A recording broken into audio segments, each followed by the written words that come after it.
Ghost Recon Wildlands takes Tom Clancy's franchise and gives it a new spin where it's not based on future tech and linear missions where you're deployed, get the job done and get out. This time you play as one of 4 ghosts as you enter the narco state of Bolivia to take down a cartel leader called El Sueño. This guy's a bad dude covered in tattoos and seemingly in fashion because cartels seem to be cool right now. But of course, you can't just go straight in and get him. Oh no, you have to take down the faction leaders that lead to him first. So in you all go to spoil the party either in solo play or with 3 friends or randoms partied up online. The first thing that struck me is that this is basically Ubisoft's Far Cry in third person with a multiplayer option. The similarities are uncanny. You're in a lush world, it's an open world, you can go anywhere you like on the map and unlock and find plenty of collectibles. You can scan areas you're about to attack with binoculars or a drone and mark bad guys in advance.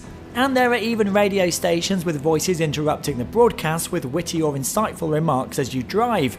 You also have rebel factions that you can employ to help you as you clear out zones, and you can also leave tags for resources for them to collect which boost their XP, so you can unlock and call in new support items such as vehicle drops, mortar strikes or distractions. This may sound like a moan, but I guess it depends on your stance really. Don't come to this expecting something that feels really fresh if you're playing on your own. However, if you love the Far Cry style experience and want to jump into a sandbox game with your mates, then you will love it. What the game does do well is let you play the game the way you want to. For instance, you can approach an enemy camp all stealthy, marking enemies and taking them out silently as you go, or you can just go in there all guns blazing and murder everybody in sight. Of course, what comes with co-op is someone ruining your careful game plan. You might have everything ready to go in like a thief in the night, and then your friend accidentally presses the wrong button and lobs a grenade, causing everyone to go on alert, and the paramilitary organisation called Unidad with extra firepower and armour to rock up. You'll then be hunted GTA style until you can lay low for a while and let the heat die down. Syncshot is quite a cool device here.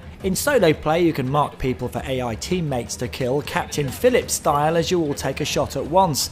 In co-op you use it to tell your teammates which one you're going to shoot when you give the order. It's really quite satisfying. Customization of characters and weapons is also cool. At the start you can choose a male or a female ghost and dress them up how you want. And in the game you can earn skill points and find medals that give you improved abilities like thermal imaging, more stamina and bullet resistance. There is a sense of progression here which does have you moving around the map to nab those side missions and find all that tasty intel. The vehicles range from standard cars to bikes to armoured jeeps, and you can travel via river on boats or hop on a plane or in a helicopter to travel across the map quickly.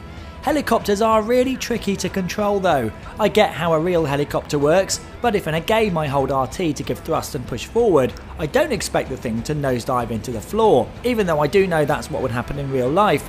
This game is by far any kind of simulator, so I don't expect the vehicles to behave that way. The others certainly don't as you careen down cliffs or bounce all over the road.